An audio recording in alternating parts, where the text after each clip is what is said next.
Olá, boa noite aos afetos e desafetos. Estamos aqui mais uma vez com um vídeo e, bom, hoje eu tenho um tema diferente. Hoje eu vou falar sobre o PC Gamer e a Revolução Russa. Na realidade, eu vou um pouquinho além. Mas o que quer dizer isso? Por que essas coisas têm conexão? Bom, eu vou apontar uma falha, né, talvez do meu ponto de vista é uma grande falha, que tem assolado aí as pessoas, né, especialmente no Brasil. É uma falha não necessariamente de caráter, mas é uma falha no sentido de que é um gênio de comportamento, um- uma espécie de comportamento cultural que se repete e ele tem causado alguns danos, né, nas pessoas. É uma espécie de forma como que as pessoas hoje em dia visualizam o valor das coisas, como que elas valorizam as coisas e como essa valorização tem dado para elas uma perspectiva muito confusa, né, que pode afetar grandemente as suas decisões. E isso vai partir, essa síndrome, eu vou chamar ela de PC Gamer, porém a parede está para rebocar. Parede sem reboco. PC Gamer, parede sem reboco. E eu vou começar dando os exemplos aqui de uns eventos históricos. Talvez vocês reconheçam Catarina Grande, imperatriz russa, que, bom, ela deu golpe no próprio marido quando viu que ele era muito infantil. Claro, ela se casou com ele quando ele ainda era uma criança, mas ele não tinha nenhum tino para esse negócio de nobreza, muito menos de realeza ou império. O próximo czar seria um garoto que ainda brincava com trenzinhos e soldadinhos. E isso pareceu para ela algo demasiado problemático. Então ela deu um golpe, tomou o poder para si. E o seu reinado foi muito importante, porque existia uma intenção na época de liberalizar a Rússia politicamente, né? Acabar, é claro, com a nobreza, isso é a forma que todos os países têm progredido, né? Você começa ali em autocracias e vai progredindo para os sistemas mais modernos, mais livres. Não vou fazer juízo de valor se são bons ou ruins, tá? E o que acontece? Ela, muito interessada em tudo que era europeu, ela pegou uma mania do seu antecessor, Pedro o Grande. Talvez vocês conheçam, tenham ouvido falar de Pedro Grande. Pedro Grande, ou Pedro o Terrível, conhecido por ter matado o próprio filho, ele foi um czar muito importante na Rússia e ele adorava tudo que vinha de fora da Rússia. Ele percebeu que a Rússia estava numa economia ainda muito atrasada, ainda dependia muito do que vinha do campo. Eles não tinham indústria, a cultura, ao ponto de vista dele, ainda estava atrasado, eles ainda não tinham grandes escritores, poetas. Então o que foi feito? Pedro Grande, em sua grande admiração pelo continente europeu, fez uma espécie de tour pela Europa, se apaixonou com todas as coisas europeias e tentou trazê-las para casa. Inclusive, ele se via como um grande líder de um barco, né? Como um grande capitão, sem, é claro, ter grandes oportunidades para isso. Ele tinha que ser um czar. Ele dizia, em suas próprias palavras, que seria um melhor capitão. E quando pôde, ele, é claro, foi capitão de navios, mas não foi uma experiência tão grande quanto ele gostaria. Mas nessa sanha dele de trazer tudo que é europeu, ele acabou trazendo para a Rússia tudo aquilo que era superficialmente europeu. Ele insistia que os russos agora deveriam vestir-se como europeus. Nos próprios quadros, a gente vê que ele tem um estilo diferente quando observamos as imagens da nobreza russa, com barbas grandes, né, túnicas bem grandes. Para quem tem aí memória das imagens da Igreja Ortodoxa, aquilo é muito o que era a vestimenta russa, né? Aquilo influenciou muito na vestimenta russa. Embora a Rússia culturalmente tenha muito a ver também com os tartaros, né? Com os mongóis, com bárbaros, né? Eslavos e tudo mais. Então o que acontece? Ele traz, mas traz as coisas superficiais. Então ele traz roupas, cortes, penteados. E ele é muito incisivo nessa sua intenção de transformar todo o russo em um europeu. Inclusive, há relatos de que se ele encontrasse alguém barbado na rua, ele fazia questão de cortar a barba daquela pessoa à força. Então temos aí essa figura um tanto caricata que trouxe para a melhora do que ele achava que era a melhora do país, né? Para avançar o país, ele trouxe aquilo que era mais superficial. Não realmente resolvendo, mas é claro, dando início a uma marcha de progresso que levaria a Rússia eventualmente a um evento muito importante uns 300 anos depois. Então a gente chega em Catarina, né? E Catarina ela assume e ela também tem um grande gosto por todas as coisas europeias. Ela já viveu numa época onde o gosto por todas as coisas europeias de Pedro Grande já tinha se tornado uma ironia, uma estranha ironia. Uma vez que até uma estátua que existe sobre ele, foi construída recentemente, demonstra bastante essa ironia. É uma estátua que recebe o nome dele, mas não foi feita originalmente para ele. O que mostra que é, é, as pessoas entendiam que aquilo era uma espécie de exagero, né? E, enfim, vamos lá. A Catarina Grande, ela apaixonada com as coisas da Europa, ela começa a trazer muitos arquitetos, assim como o Pedro Grande fez quando trouxe arquitetos da Alemanha, da Inglaterra. Ela fez algo similar. Eu trouxe muita arte, muita poesia, e essas coisas começaram a tomar raiz na Rússia. A questão é que na filosofia ela se encantou por aquelas coisas meio glamorizadas dos filósofos europeus. Trouxe muito Hegel, e de Hegel para Rousseau é um leve passo. E isso viria a causar, é claro, o crescimento de um sentimento anti-imperialista muito forte. Ou seja, através da abertura que tanto Pedro Grande, uma centena de anos antes, e Catarina, eventualmente, traria, né, todas essas coisas que eles trariam, causaria a queda da nobreza russa. Muitos podem dizer que é uma causa indireta, mas certamente tem grande contribuição, pois os textos agora estavam nas mãos dos intelectuais russos e eles se inspiravam nos escritos que vinham de lugares como a França, Inglaterra, que já estavam bem adiantados nos seus processos revolucionários. O que acontece com a Rússia é, antes que ela esteja sequer desenvolvida como um parlamentarismo, ela começa a sofrer golpes. É, e não vou dizer que guerra civil, embora chega ao fato de guerra civil em algum momento, mas aqui especialmente eu quero dizer da Revolução Russa, que eventualmente eclode. E a Revolução Russa, vocês sabem, ela culmina no socialismo de Lenin, o leninismo, e isso causa muitas mortes, enfim. E especialmente a nobreza deixa de existir. Né? A nobreza acaba. Todos os Romanov, que são os últimos regentes russos, são assassinados.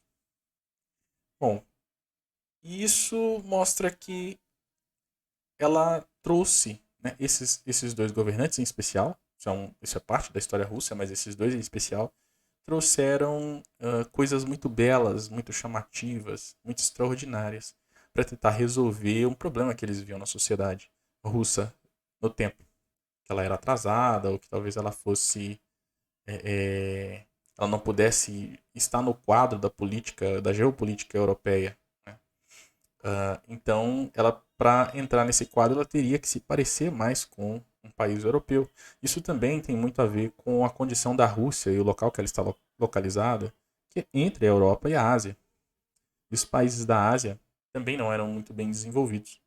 Então ela se via assim em uma chance de não ser asiática, mas ser uma potência europeia.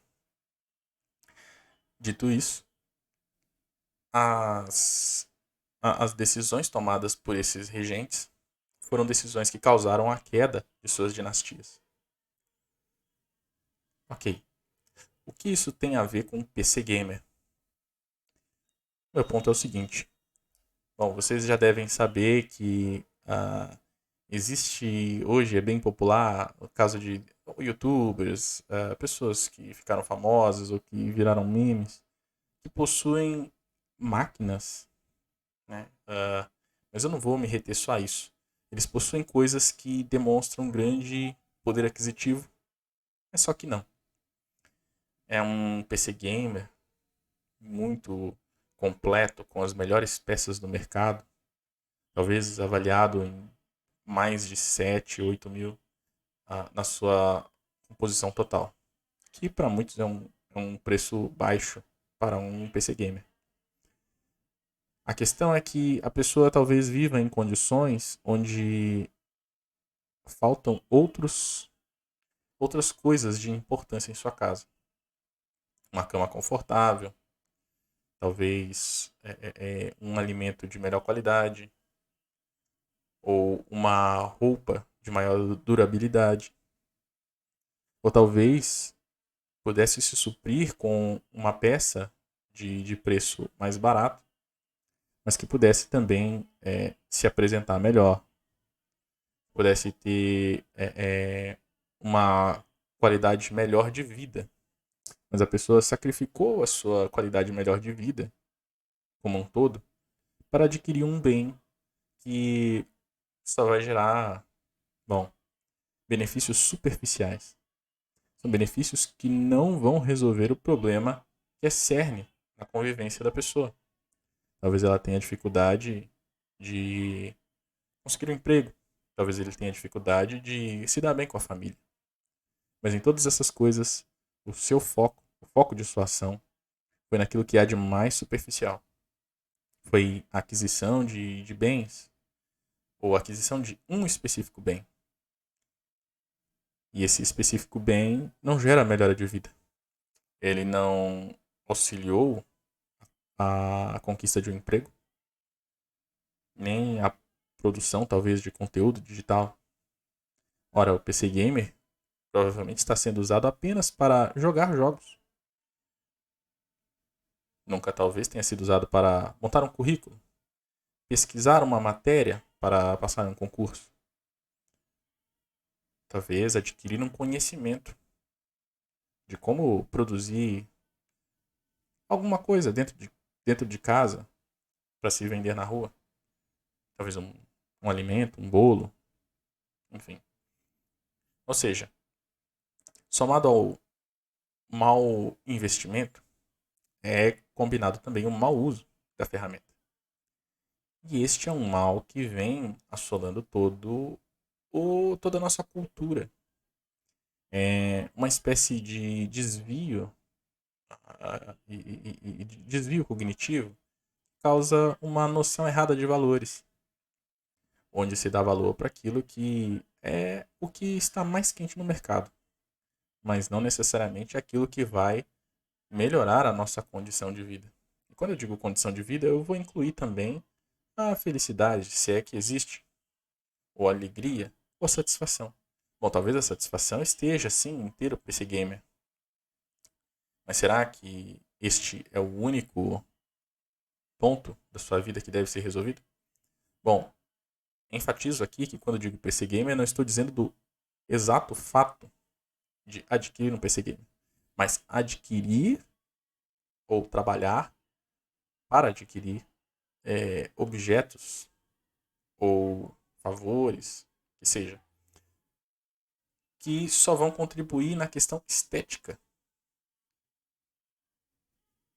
e não necessariamente vão elevar a sua capacidade individual, de forma que você possa viver melhor. assim como os dois regentes citados causaram a própria destruição, este também pode causar a própria destruição. Há um verso bíblico, em Mateus, se não me engano, que diz que não se usa remendo novo em roupa velha, pois o remendo novo, forte, rasgará a roupa velha. Então, não só é um engano consumir de tal forma, mas é potencialmente perigoso, pois pode causar vulnerabilidade em áreas que são importantes. Por isso a ideia é que se usa remendo novo em roupas novas e vinho novo em odre novo. Não necessariamente deve-se desfazer das coisas velhas, ou só unir coisas velhas a coisas velhas. Mas a cada coisa o seu tempo e a cada coisa a sua dedicação em específico. Qual aspecto da vida que merece atenção? Existem mais de um? Qual deles é mais urgente? Será que estamos dando atenção aos aspectos mais urgentes da nossa vida? Ou será que estamos dando atenção aos aspectos de cunho unicamente estéticos? Estamos cuidando apenas daquele desejo mais frugal, mais inútil? É claro, precisamos de nos divertir. Isso também é uma necessidade. Ou pelo menos tratamos como uma necessidade.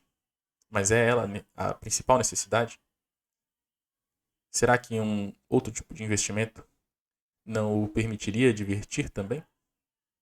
Inclusive, talvez de forma até mais consistente, pois garantiria a sua subsistência para, eventualmente, continuar se divertindo. Bom, a proposta aqui é moderação. Assim como os regentes não, não lidaram com os problemas de forma direta e causaram mais problemas, talvez as nossas decisões estejam causando mais problemas. Devemos avaliar as coisas que têm maior importância, as coisas que têm média importância e as coisas de pouca importância, e dividir os esforços de acordo. Sun Tzu vai dizer que devemos fazer a nossa fraqueza parecer força e a nossa força parecer fraqueza, pois certamente somos fortes em aspectos e fracos em outros. Mas há um aspecto muito discutido no RPG chamado min-maxing, onde a distribuição de atributos e bônus sempre são feitas de modo a priorizar aquilo que já é bom. Isso é uma boa estratégia, mas ela tende a gerar um gargalo, pois o mundo não é homogêneo e nem linear. Existem momentos onde é necessário ter outras capacidades, seja sua própria capacidade e versatilidade de resolver problemas, ou talvez a sua boa interação social, de modo a ser capaz de encontrar alguém que possa lhe ajudar a resolver o problema. Então, todas essas coisas são importantes. Enfim, a intenção desse vídeo era promover um pensamento, uma reflexão da parte tanto minha quanto de vocês que me ouvem. Espero não ter feito nenhum juízo de valor, no sentido de dizer exatamente o que é bom ou mau resultado, mas sim o que é uma boa ou má postura, ou pelo menos potencialmente danosa. Espero também que isso venha a causar bons frutos para aqueles que ouvem. Analisem com cuidado. Tudo o que for bom, vocês mantenham. Aquilo que for inútil, descartem. Utilizem seu bom senso e avaliem a proposta. E, se possível, deixe aí o seu feedback, o seu comentário. E nos vemos na próxima.